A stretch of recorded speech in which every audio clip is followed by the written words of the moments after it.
testimony. Let me just start on the supply issue, and I've been listening in on C-SPAN, and clearly constrained supply drives up costs, right? You're an economist, Dr. Glazer, right? But the reason we're worried about constrained supply is because with demand not being met, it drives up costs. That's the fundamental question, right? So there's another side to the cost factor, and that is the cost of materials, right? And so I just want to read to everybody a letter that we all received from the National Association of Home Builders very recently. And I'm quoting, "While home building is inherently domestic, builders rely on components produced abroad, with Canada and Mexico representing nearly 25% of building materials imports. Imposing additional tariffs on these imports will lead to higher material costs, which will ultimately be passed on to home buyers in the form of increased housing prices," unquote. That's a pretty simple statement of supply and demand, is it not, Doctor? Right. So, when we hear the president, talking about beautiful tariffs, I think the American people need to understand what he's talking about, if applied in a broad-based way, mean higher housing costs. Isn't that right, Doctor?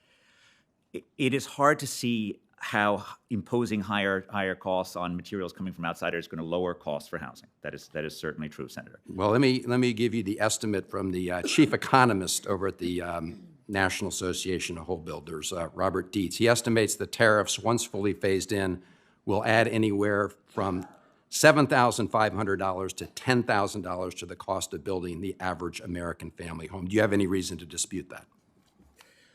Well, it is true that he represents an industry group, and industry groups are known to talk about policies in a way that gets the policy objective that they want. But no, I have no particular evidence on the home building technology that would lead me to dispute that number. Thank you. Ms. Willis, I want to turn a little bit to the other part of the equation, and that is, trying to help families that can't afford a home some additional means to be able to do that.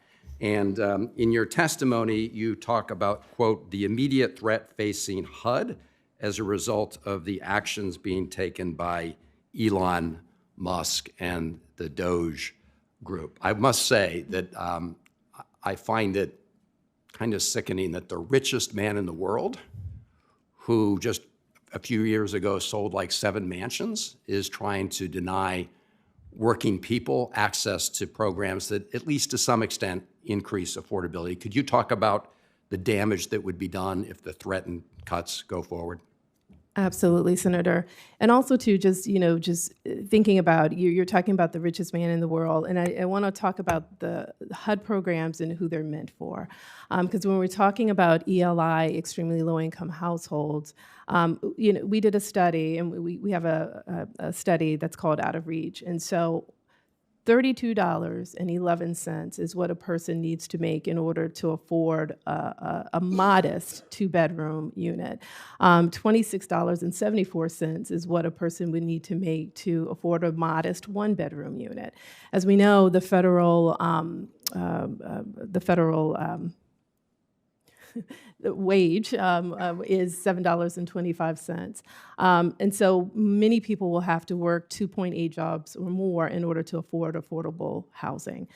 HUD provides affordable housing and stability to people, who need it across this country. At least 1 out of 4 people who need it across this country. Again, that means 3 out of 4 don't receive it. So when we're talking about the cuts to HUD, we're talking about in one program, the program that oversees the field offices, we're talking about a 50% cut. A 50% cut in staff to the program that oversees public housing and Indian affairs. We're talking about an 84% cut to the office that oversees CDBG, block grants, the Housing Trust Fund, you name it. So we're talking about an 84% cut there, and a 76% cut to the program that does the research, so that figures out the market rates and the rents that are to be paid to landlords. So how can these programs function if you're cutting these programs? And again, it's a significant cut throughout HUD. The field offices, they see people on the front line that are coming to them to access HUD programs. And I don't see how you can function as an organization with those kinds of significant cuts. Thank you. And just in closing, I don't have any more questions. I just want to thank you for supporting in your testimony the bipartisan legislation I've introduced with Senator Young entitled the Family Stability and Opportunity Vouchers Act, a proven approach to helping lift families out of the cycle of poverty. Thank you.